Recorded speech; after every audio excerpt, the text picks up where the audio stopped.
ಅಂದರೆ ರಾಕ್ಷಸರು. Republic TV, ಸ್ವರ್ಣ TV, power TV, tyre TV,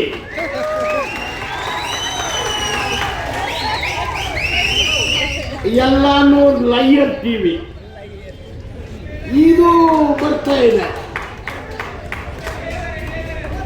ಈಗ ಇವರನ್ನ ಕೊಂದವರು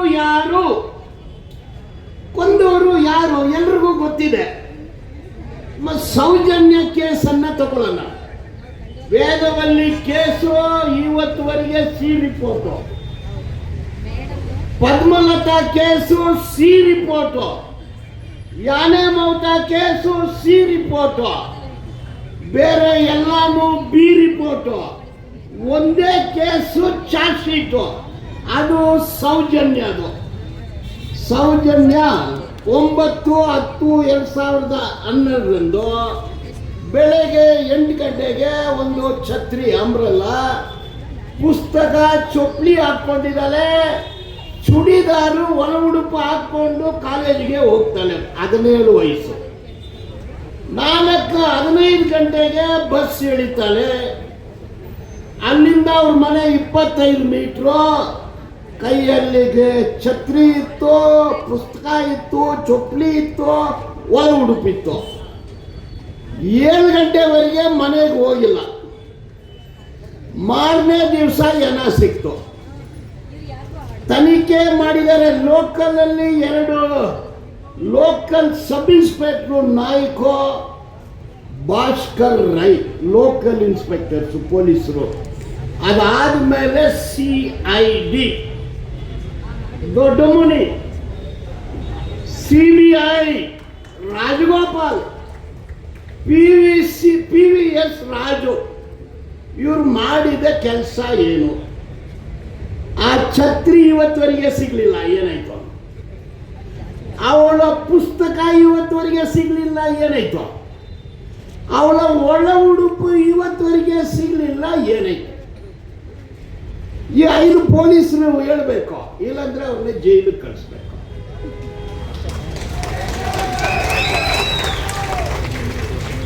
ಡೆಡ್ ಬಾಡಿ ಸಿಕ್ತು. ಪೋಸ್ಟ್ ಮಾರ್ಟಮ್ ಮಾಡಿದ್ರು. ಆದಮ್ ಅಂಡ್ ರಶ್ಮಿ ಇಬ್ರು ಡಾಕ್ಟರ್ಸು. ಡೌಟ್ ನನಗೀಗ MBBS ಓದಿದಾರ ಇಲ್ಲ ಎಲ್ಲಾಗ್ಲೂ ಪುಕ್ಸಾಟಿ ಗ್ರಾಜುಯೇಷನ್ ಸರ್ಟಿಫಿಕೇಟ್ ತಗೊಂಡ್ಬಂದ್ಬಿಟ್ರೆ. Basic knowledge in a rape case. ಅದು ಏನೇನು ವಶಪಡಿಸ್ಕೊಳ್ತಾರೆ, DNA ಐಟಮ್ಸ್. ಅದನ್ನ ಇಂಗ್ಲಿಷಲ್ಲಿ ವಲ್ವಾ ಅಂತಾರೆ, ಐಮನ್ ಅಂತಾರೆ, ವಜೈನಾ ಅಂತಾರೆ, ಫ್ಲೂಯಿಡ್ ಅಂತಾರೆ, ಸೆಮನ್ ಅಂತಾರೆ, ಬ್ಲಡ್ ಅಂತಾರೆ, ಇದನ್ನ ಕಾಟನ್ ಸ್ವಾಬ್ ಅಂತಾರೆ. This is the basic knowledge of any doctor. ಅದೆಲ್ಲ ಕೂಡ ತೆಗೆದಿದ್ದಾರೆ. I read the post mortem and the judgment. ಇದೆಲ್ಲಾನು ಕಲೆಕ್ಟ್ ಮಾಡಿದ್ದಾರೆ.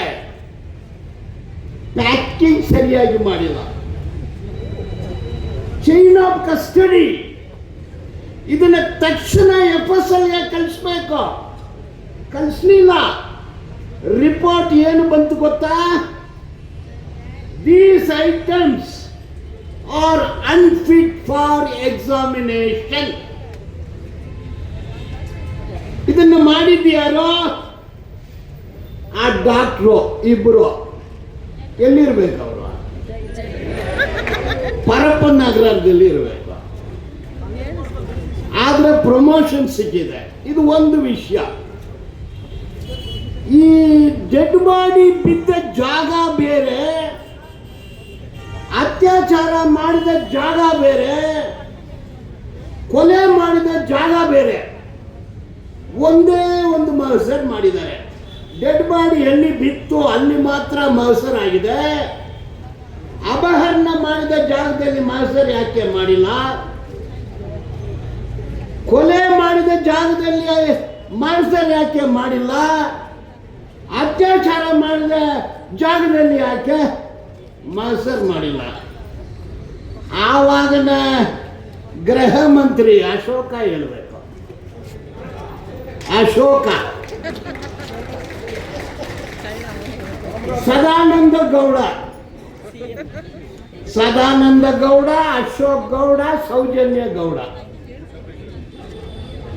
ಎಂತ ಅನ್ಯಾಯಗಳು ಮಾಡಿದ್ರಪ್ಪ ಅವರು. ಅವರು ಉತ್ತರ ಕೊಡ್ಬೇಕು, ಅದಕ್ಕೂ ಬರ್ತೀನಿ. ಈಗ ಎಲ್ಲಿ ಡೆಡ್ ಬಾಡಿ ಸಿಕ್ತೋ ಅಲ್ಲಿಂದ ಒಂದು 10 ಮೀಟರ್ ದೂರದಲ್ಲಿ ನೇಚರ್ ಕ್ಯೂರ್ ಹಾಸ್ಪಿಟಲ್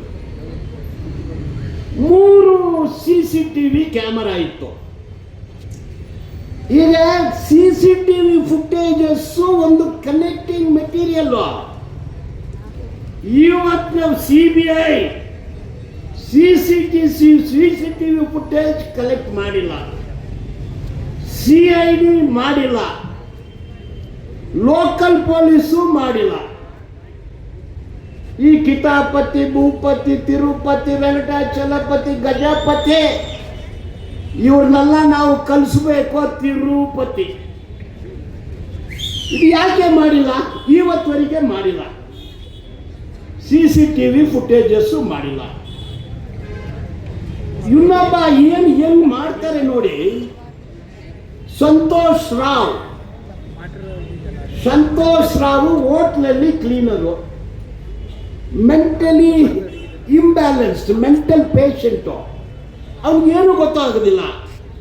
ಅವನ್ನ ಹಿಡಿದಿದ್ದು ಯಾರು? 3 ಜೈನು. ವಿಕಾಸ್ ಜೈನು, ಧೀರೇಶ್ ಜೈನು, ಇನ್ನೊಂದು ಜೈನು ಏನು ಸುರೇಶ ಜೈನ್ ಅಂದ್ರೆ ಎಲ್ರಿಗೂ ಗೊತ್ತಿದೆ ಹೆಸರುಗಳ.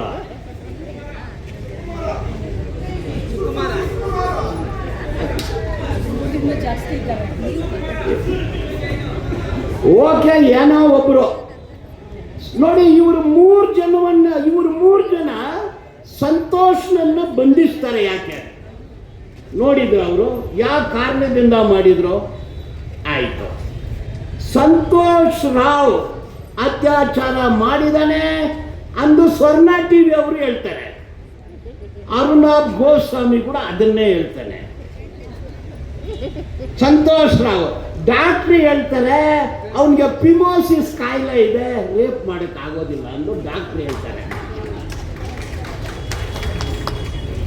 ಅವನ ಮೇಲೆ ಗಾಯ ಇರಲಿಲ್ಲ, DNA ಮೆಟೀರಿಯಲ್ ಸಿಗ್ಲಿಲ್ಲ, ಫ್ಲೂಯಿಡ್ ಸಿಗ್ಲಿಲ್ಲ, ರಕ್ತ ಸಿಗ್ಲಿಲ್ಲ, ಆದ್ರೆ ಇವನೇ ಅತ್ಯಾಚಾರ ಮಾಡ್ದ ಅಂದು. ಈ ತರ ಹೇಳ್ಕೊಂಡು ಹೋದ್ರೆ ಇನ್ನು ಅರ್ಧ ಗಂಟೆ ಬೇಕಾಗುತ್ತೆ. ಇಷ್ಟಿಗೆ ಬಿಟ್ಟು ಇದು ಡಿರೈಲ್ ಮಾಡಿದ್ದು ಯಾರೆಂದು ನೋಡಿದ್ರೆ ವೀರೇಂದ್ರ ಹೆಗ್ಡೆ, ಎಲ್ಲ ಮಾಧ್ಯಮದಲ್ಲಿನೂ ಇದೆ, ಗೂಗಲ್ ಮಾಡಿ ನೋಡಿ. ಆತ ಹೇಳ್ತಾನೆ ಸೌಜನ್ಯ ಅತ್ಯಾಚಾರ ಆಯ್ತು, ಸೌಜನ್ಯ ಕೊಲೆ ಆಯ್ತು, ಸೌಜನ್ಯ ಏನ ಸಿಕ್ತು. ಇದೆಲ್ಲ ನನಗೆ ಗೊತ್ತಾದ ಮೇಲೆ ಫೋನ್ ತೆಗೆದು ಗೃಹ ಮಂತ್ರಿ ಅಶೋಕ್ ಗೌಡ ಹತ್ರ ಮಾತಾಡಿದೆ. ಅಶೋಕ್ ಗೌಡ ಪೊಲೀಸರಿಗೆ ಸೂಚನೆ ಕೊಟ್ಟರು. ಅಶೋಕ ಹೋಮ್ ಮಿನಿಸ್ಟ್ರು, ಗೃಹ ಮಂತ್ರಿ, ಅಲ್ಲಿರೋ ನಾಯಕನಿಗೆ ಸೂಚನೆ ಕೊಟ್ಟರು, ಭಾಸ್ಕರ್ ರಾವ್ಗೆ ಸೂಚನೆ ಕೊಟ್ಟರು, ದೊಡ್ಡ ಮನಿಗೆ ಸೂಚನೆ ಕೊಟ್ಟರು. ಅವರು ಪುಸ್ತಕ ರಿಕವರಿ ಮಾಡಿಲ್ಲ, ಒಳ ಉಡುಪು ರಿಕವರಿ ಮಾಡಿಲ್ಲ, ಛತ್ರಿ ರಿಕವರಿ ಮಾಡಿಲ್ಲ, ರಿಕವರಿ ಮಾಡಿದ DNA ಮೆಟೀರಿಯಲ್ FSLಗೆ ಕಳಿಸಿಲ್ಲ. ಈಗ ಗೊತ್ತಾಯ್ತಾ ಯಾರ ಕಾರಣ ಅಂದು? ಯಾರ ಕಾರಣ ನೋಡಿ? ಸೂಚನೆ ಕೊಟ್ಟಿದ್ದು ಯಾರಿಗೀಗ ಕೃತ್ಯ ಆಗುತ್ತೆ, ಫೋನು ಹೋಗುತ್ತೆ, ರಿಟರ್ನ್ ಫೋನು ಪೊಲೀಸರಿಗೆ ಹೋಗುತ್ತೆ, ಸಾಕ್ಷಿ ನಾಶ ಆಗುತ್ತೆ. ಸೊ ಇಷ್ಟು ವಿಷಯಗಳು. ಹಾಗಂದ್ರೆ ಮತ್ತೆ ಏನ್ ಮಾಡ್ಬೋದು? ಮತ್ತೆ ರೀಇನ್ವೆಸ್ಟಿಗೇಷನ್ ಮಾಡಿ ಆ ನ್ಯಾಯಾಧೀಶರು ಜಡ್ಜ್ಮೆಂಟ್ ಅಲ್ಲಿ ಬರೆದಿದ್ದಾರೆ, it's a tainted investigation, fake investigation, bogus investigation. ಆ ಪೊಲೀಸ್ ಆಫೀಸರ್ ಮೇಲೆ ಆಕ್ಷನ್ ತಗೋಬೇಕಂದು ನ್ಯಾಯಾಧೀಶರು ಜಡ್ಜ್ಮೆಂಟ್ ಬರೆದಿದ್ದಾರೆ. ಆದರೆ ಏನಾಯ್ತು? ಇವರೆಲ್ರಿಗೂ ಪ್ರಮೋಷನ್ ಆಗಿಬಿಟ್ಟಿದೆ. ಆಯ್ತು, ಈಗ ಗ್ಯಾಗ್ ಆರ್ಡ್ರು, ಜಾನ್ರೋ ಆರ್ಡ್ರು. ಜಾನ್ರೋ ಆರ್ಡ್ರ್ ಅಂದರೆ ಅದು patent right, intellectual property right. ನ್ಯಾಯಾಧೀಶರು ಜಾನ್ರು ಆರ್ಡರ್ ಕೊಟ್ಬಿಟ್ರು. ನಾನು ಕೇಳಿದೆ ನ್ಯಾಯಾಧೀಶರ ಹತ್ರ, ಸ್ವಾಮಿ ರೇಪು ಮರ್ಡರು ಕಿಡ್ನಾಪ್ಗೆ ಏನಾಗಲೂ ಪೇಟೆಂಟ್ ರೈಟ್ ಕೊಟ್ಬಿಟ್ಟಿದ್ದೀರಾ ಅಂದು.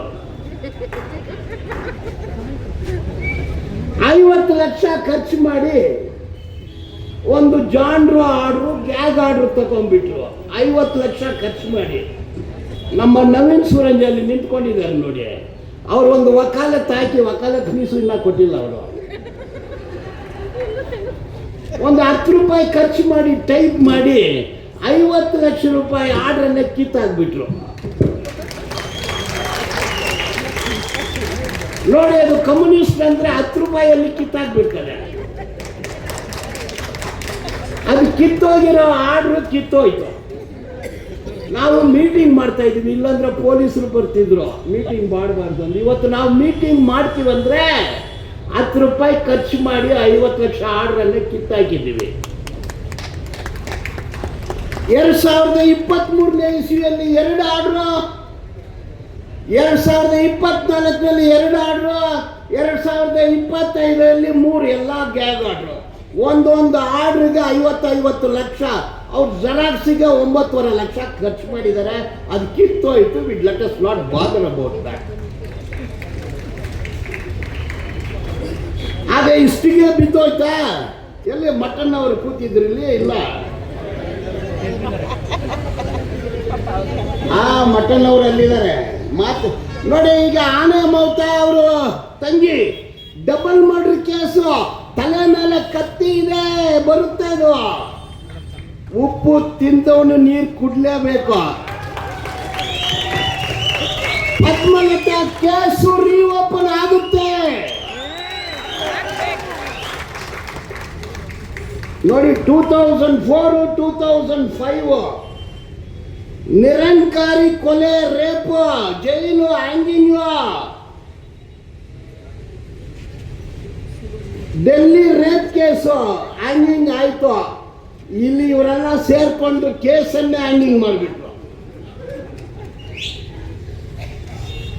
ನ್ಯಾಯ ಸಿಗುತ್ತೆ ಅಂದ್ರೆ ವೇದವಲ್ಲಿ ಪದ್ಮಲತಾ, ಸೌಜನ್ಯ, ಲಕ್ಷ್ಮಿ ಫ್ಲವರ್ ಅಲ್ಲ, ಫೈರ್ ಉರಿತಾನೆ ಇರುತ್ತೆ. ನ್ಯಾಯ ಸಿಗೋವರಿಗೆ ಫೈರ್ ಉರಿತಾ ಇರುತ್ತೆ. ಇವರೆಲ್ಲರ ಕೂಡ ಫೈರ್. ತಪ್ಪು ಮಾಡಿರೋರು ಹೋಗ್ತಾರೆ ಟೈರು. ಇನ್ಕುಲಾಬ್ ಜಿಂದಾಬಾದ್. ರಾಶಿಯಿಂದ ಮುರುಡೆಯುತ್ತ ತಂದನಾಥ, ಕೂತಿರುವೆ ನೂರಾರು ಎಂದನಾಥ.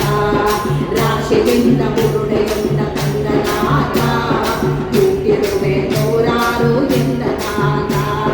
ಕಾರಣಗಳೇ ತಿಳಿಯದ ಆಸಾವುಗಳ, ಕಾರಣಗಳೇ ತಿಳಿಯದ ಆಸಾವುಗಳ, ಈ ಬುರುಡೆ ಬಿಚ್ಚಿಡಲಿ ಆಸಕ್ತಗಳ, ಈ ಬುರುಡೆ ಬಿಚ್ಚಿಡಲಿ ಆಸಕ್ತಗಳ, ಈ ಬುರುಡೆ ಬಿಚ್ಚಿಡಲಿ ಆಸಕ್ತಗಳ. ಧನ್ಯವಾದಗಳು. ಬೆಳ್ತಂಗಡಿಯ ಸಮುದಾಯದ ನಮ್ಮ ಸಂಗಾತಿಗಳಿಗೆ ಒಂದು ಉತ್ತಮವಾದಂತಹ ಹೊಸ ಹಾಡನ್ನ ಹೋರಾಟಕ್ಕೆ ಸ್ಫೂರ್ತಿ ನೀಡುವ ರೀತಿಯಲ್ಲಿ ರಚನೆಯನ್ನು ಮಾಡಿದ್ದಾರೆ.